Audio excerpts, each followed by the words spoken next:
السلام علیکم ورحمۃ اللہ وبرکاتہ۔ بسم اللہ الرحمن الرحیم۔ سامعین و ناظرین، القراءۃ الراشدہ کے 6 اسباق آپ کے سامنے پیش کیے جا چکے ہیں۔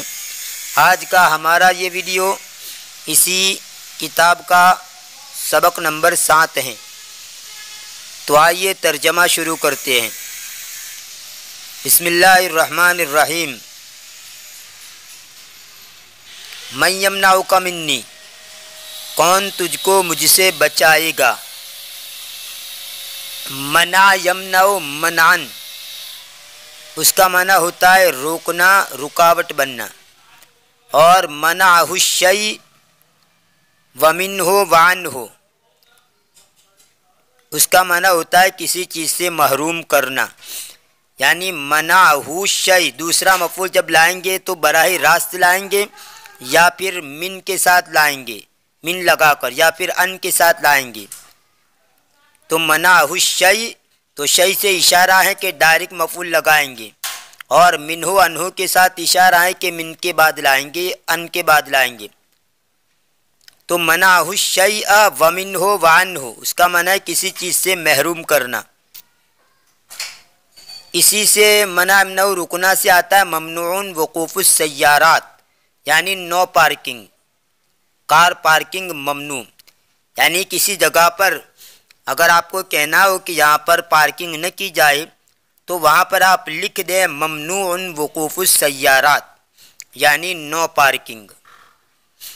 خرج رسول اللہ صلی اللہ علیہ وسلم فی غزوۃ، رسول اللہ صلی اللہ علیہ وسلم ایک جنگ میں نکلے۔ غزوۃ ایسی جنگ کو کہا جاتا ہے کہ جس میں اللہ کے رسول صلی اللہ علیہ وسلم بذات خود شریک ہوئے ہوں، اور سریۃ ایسی جنگ کو کہتے ہیں جس میں اللہ کے رسول خود شریک نہ ہوئے ہوں بلکہ صحابہ کو بھیجا ہو۔ هل تعرفون ما هي الغزوۃ، کیا تم جانتے ہو غزوہ کیا ہے؟ لعلکم تعلمون ان المسلمین كانوا یخرجون للجہاد فی سبیل اللہ وَكَانُوا يُقَاتِلُونَ الْمُشْرِكِينَ وَالْكُفَّارَ لِوَجْهِ اللَّهِ تعالی، شاید تم جانتے ہو کہ مسلمان اللہ کے راستے میں لڑنے کے لیے نکلتے تھے، اور وہ مشرکین و کفار سے اللہ کے خاطر قتال کرتے تھے، جنگ کرتے تھے۔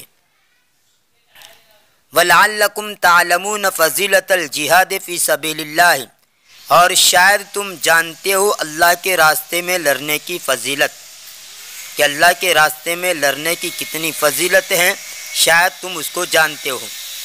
وَكَانَ النَّبِيُّ صلی اللہ علیہ وسلم يَخْرُجُ أَحْيَانًا مَعَ الْمُسْلِمِينَ وَأَحْيَانًا يَمْكُثُ فِي الْمَدِينَةِ لِشُغْلٍ أَوْ مَصْلَحَةٍ وَيَبْعَثُ جُنْدًا مِنَ الْمُسْلِمِينَ، اور نبی صلی اللہ علیہ وسلم کبھی کبھی مسلمانوں کے ساتھ نکلتے تھے، اور کبھی کبھی کسی کام کے لیے یا کسی مصلحت کے لیے شہر میں ٹھہرتے تھے، اور مسلمانوں کے ایک لشکر کو بھیج دیتے تھے۔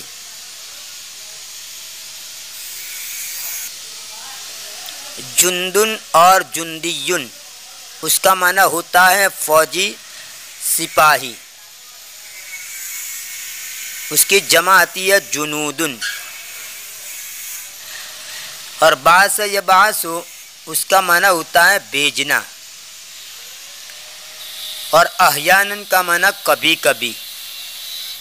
اور جند یجند تجنیدن کا معنی فوج بھرتی کرنا، اور تجند یتجند تجندن باب تفاعل سے بھرتی ہونا، سپاہی بننا۔ فالغزوۃ ما خرج فیہا رسول اللہ صلی اللہ علیہ وسلم فی جند من المسلمین للجہاد فی سبیل اللہ، پس غزوہ وہ ہیں جس میں اللہ کے رسول صلی اللہ علیہ وسلم مسلمانوں کے لشکر میں اللہ کے راستے میں لڑنے کے لیے نکلے۔ جیسا کہ میں نے ابھی کہا کہ غزوہ اس کو کہا جاتا ہے کہ جس میں اللہ کے رسول بذات خود جنگ میں لڑنے کے لیے نکلے ہو، اسی کو کہہ رہے ہیں۔ فالغزوۃ ما خرج فیہا رسول اللہ صلی اللہ علیہ وسلم فی جند من المسلمین للجہاد فی سبیل اللہ، غزوہ وہ ہیں جس میں اللہ کے رسول نکلے مسلمانوں کے لشکر میں، جندن یعنی لشکر، للجہاد فی سبیل اللہ، اللہ کے راستے میں لڑنے کے لیے۔ نعم، ہاں، فخرج رسول اللہ صلی اللہ علیہ وسلم فی غزوۃ ورجع عنہا فی الظہیرۃ، رسول اللہ صلی اللہ علیہ وسلم جنگ میں نکلے اور جنگ سے دوپہر میں لوٹے۔ وکانت ایام الصیف، اور موسم گرما کے دن تھے، گرمی کے موسم کے دن تھے۔ فاراد رسول اللہ صلی اللہ علیہ وسلم ان یستریح، اللہ کے رسول صلی اللہ علیہ وسلم نے چاہا کہ وہ آرام کرے، یعنی تھوڑی دیر کے لیے آرام کرے۔ اللہ کے رسول نے آرام کرنے کا ارادہ کیا۔ ولیس فی البریۃ مکان یستریح فیہ الانسان الا الشجر، بریۃن اس کا معنی ہوتا ہے جنگل، اس کی جمع آتی ہے براریو، اور بریۃن اور بریۃن اس کا معنی ہوتا ہے مخلوق، اور اس کی جمع آتی ہے برایا۔ یاد رہے یہ بریۃن ہے، را کے اوپر تشدید ہے، بریۃن اس کا معنی جنگل، اور اس کی جمع آتی ہے براریو۔ اور ایک ہوتا ہے بریۃن یعنی را کے اوپر تشدید نہیں، بغیر تشدید کے بریۃن، اور ایسے ہی بریۃن، ان دونوں کا معنی ہے مخلوق، اس کی جمع آتی ہے برایا۔ ولیس فی البریۃ مکان یستریح فیہ الانسان الا الشجر، اور جنگل میں کوئی جگہ نہیں تھی جس میں انسان آرام کرے سوائے درخت کے۔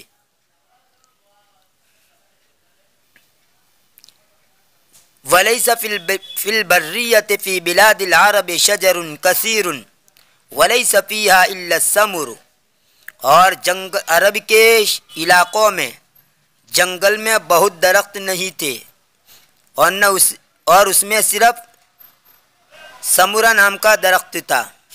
سمورتن ببول کے درخت کو کہا جاتا ہے، اس کی جمع آتی ہے سمورن اور اسمرن۔ تو عرب کے علاقوں میں جنگل میں بہت درخت نہیں تھے، اور اس میں نہیں تھے مگر ببول کا درخت، یعنی سوائے ببول کے درختوں کے اور کوئی درخت اس میں نہیں تھا۔ فنزل رسول اللہ صلی اللہ علیہ وسلم تحت سمورۃ وعلق بها سیفہ، اللہ کے رسول صلی اللہ علیہ وسلم ببول کے درخت کے نیچے اترے، یعنی پڑاؤ ڈالا، اور اپنی تلوار کو اس درخت کے ساتھ لٹکا دیا۔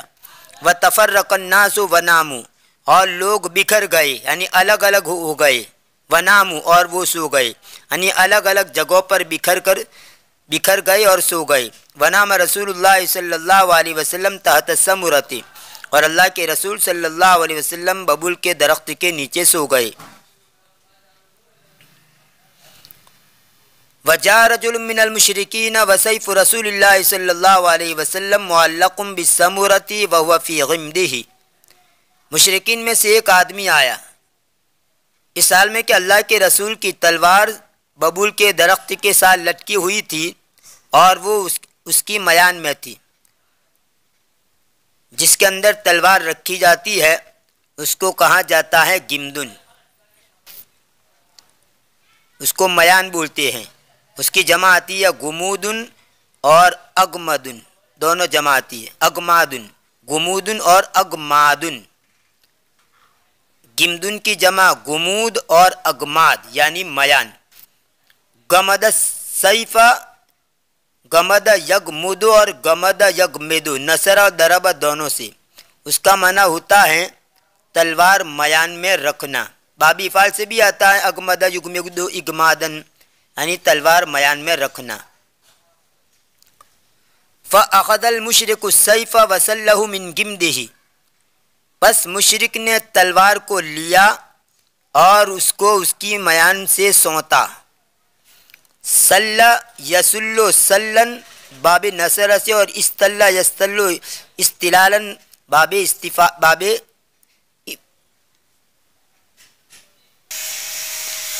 افتیال سے، اس کا معنی ہوتا ہے تلوار میان سے نکالنا۔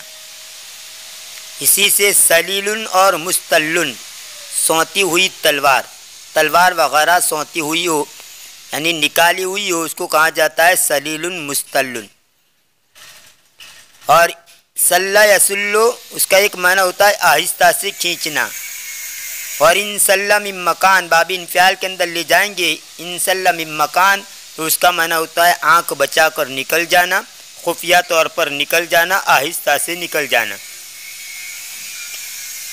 فَأَخَذَ الْمُشْرِكُ السَّيْفَ وَسَلَّهُ مِنْ جِمْدِهِ پس مشرک نے تلوار کو سونتا، پس مشرک نے تلوار کو لیا اور اس کو اپنے میان سے سونتا یعنی اپنے میان سے اس کو نکالا۔ وَاسْتَيْقَظَ رسول اللہ صلی اللہ علیہ وسلم اس حال میں کہ اللہ کے رسول سوئے ہوئے تھے۔ فقال المشرک وَاسْتَيْقَظَ رسول اللہ صلی اللہ علیہ وسلم اور اللہ کے رسول بیدار ہوئے، یعنی اس نے تلوار لی اور اپنے میان سے اس کو نکالا، اسی وقت اللہ کے رسول بیدار ہو گئے۔ فقال المشرک بس مشرک نے کہا والسیف مسلول فی یدہ اس حال میں کہ تلوار اس کے ہاتھ میں سونتی ہوئی تھی، یعنی تلوار اس کے ہاتھ میں نکلی ہوئی تھی۔ فقال المشرک والسیف مسلول فی یدہ لرسول اللہ صلی اللہ علیہ وسلم تخافونی مشرک نے کہا اس حال میں کہ تلوار اس کے ہاتھ میں سونتی ہوئی تھی، کس سے کہا؟ اللہ کے رسول سے۔ کیا کہا؟ تخافونی آپ مجھ سے ڈرتے ہیں۔ دیکھیے تخافونی اس کے اوپر کوئی بھی حرف استفہام نہیں ہے، لیکن یاد رہے جب بھی کوئی جملہ ہو اگر اس کا لب و لہجہ بدل دیں گے، سوال جیسا لہجہ کر دیں گے تو اس کا ترجمہ بدل جائے گا۔ جیسے تخافونی کا معنی ہوتا ہے تو مجھ سے ڈرتا ہے، لیکن اگر اسی کا لہجہ بدل کر اگر آپ یوں کہیں تخافونی تب یہی لفظ یہی الفاظ جو ہے استفہام کے ہو جائیں گے، کیا تم مجھ سے ڈرتا ہے؟ اور یہ ہر زبان کے اندر ایسا ہوتا ہے۔ جیسے فارسی کے اندر اگر آپ کو کہنا ہو تو جانتا ہے تو آپ کہیں گے تو جانتا ہے، تو میدانی۔ اور اگر اسی کو سوال یا جملہ بنانا ہو تو آپ لہجہ بدل دے، تو میدانی الفاظ وہی ہے لیکن یہی جملہ لب و لہجے کی وجہ سے اس کا ترجمہ بدل گیا۔ تو میدانی یعنی کیا تو جانتا ہے؟ اس سے آپ اندازہ لگا لیجئے کہ کسی بھی لفظ کے ترجمہ بدلنے کے اندر لب و لہجہ کو بھی دخل ہوتا ہے۔ قال رسول اللہ صلی اللہ علیہ وسلم لا اللہ کے رسول نے فرمایا نہیں۔ قال المشرک مشرک نے کہا من یمنعک منی کون تجھ کو مجھ سے بچائے گا یا کون تجھ کو مجھ سے روکے گا، کون تجھ کو مجھ سے روکے گا یا کون تجھ کو مجھ سے بچائے گا۔ قال رسول اللہ صلی اللہ علیہ وسلم اللہ اللہ کے رسول نے فرمایا اللہ، یعنی یہ جملہ کا حال کہ اللہ یعنی اللہ ہی بچائے گا۔ فسقط السیف من ید المشرک فاخذ رسول اللہ صلی اللہ علیہ وسلم السیف مشرک کے ہاتھ سے تلوار گر گئی، یعنی جیسی اللہ کے رسول نے اللہ کہا تو مشرک کے ہاتھ سے یہ تلوار خود گر گئی۔ رسول اللہ صلی اللہ علیہ وسلم نے تلوار پکڑ لی۔ فقال رسول اللہ صلی اللہ علیہ وسلم للمشرک اللہ کے رسول نے مشرک سے کہا من یمنعک منی اب تو بتا تجھے مجھ سے کون بچائے گا، من یمنعک منی کون تجھے مجھ سے بچائے گا۔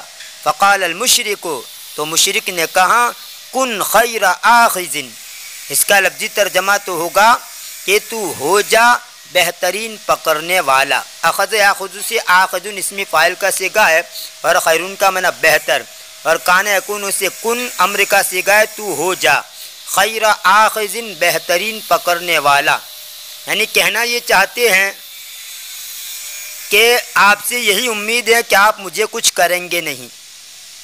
کن خیر آخذ یعنی تو ہو جا بہترین پکڑنے والا، یعنی آپ اس تلوار کے ذریعے میرے ساتھ برا برتاؤ نہیں کریں گے، یہ اس کا مفہوم نکلتا ہے۔ فقال رسول اللہ صلی اللہ علیہ وسلم اللہ کے رسول نے فرمایا اتشہد ان لا الہ الا اللہ وانی رسول اللہ کیا تو گواہی دیتا ہے کہ اللہ کے سوا کوئی معبود نہیں اور میں اللہ کا رسول ہوں۔ قال المشرک مشرک نے کہا لا نہیں ولکنی اعاہدک علی اللہ اقاتلک